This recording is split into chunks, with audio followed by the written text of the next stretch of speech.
Good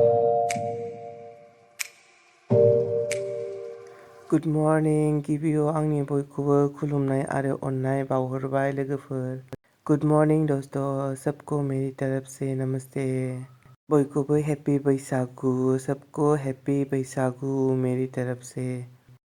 बैसागु में जो enjoy करते हैं ना, तो मेरे घर पे छोटा छोटा बच्चा आया था, तो मैंने उन लोगों को वीडियो किया था, तो यही दिखाने वाला हूँ आप सबको। तो देखते रहिए, एंजॉय कीजिए। जों जेब्लाबो बिदिनो मिनि खुसि रंजा बाजा गावजों गाव एना एनि गैयाजासे अनलायनानै गोरोबनानै थानो नाजानांगौ लोगोफोर। मानो होनोबा जिउआ दान्दिसेनिल' थाखाय।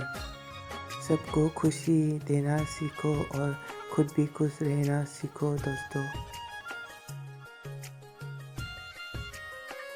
बिदिबा वीडियोखौ नायदो लोगोफोर। तो चलिए वीडियो को आप लोग एंजॉय कीजिए दोस्तों।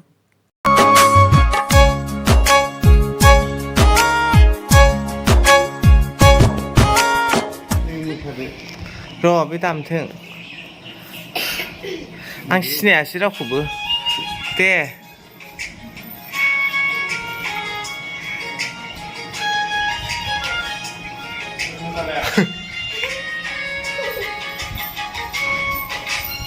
नैबे गथ'आ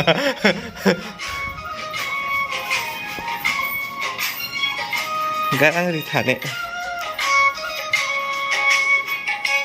दे।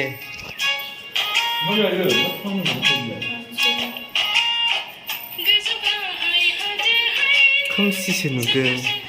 दे मोसा।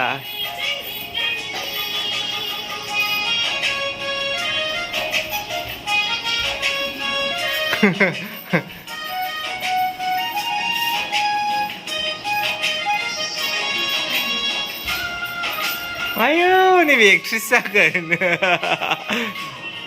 दे बयबो एक्ट्रिससो मोजां मोसाथारदों दे। दासो जादों दा।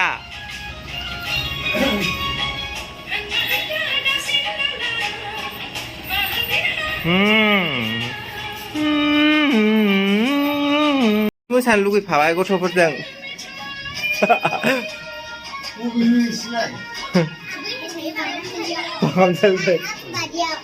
आयौ आरो मानसि नोङो।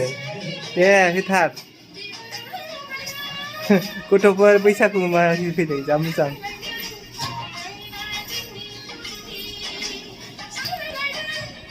दे ओरैनो हर, ओरैनो हरनानै मोसा। ओं औ दे दासो जादों दा। दे औ दासो जादों दा।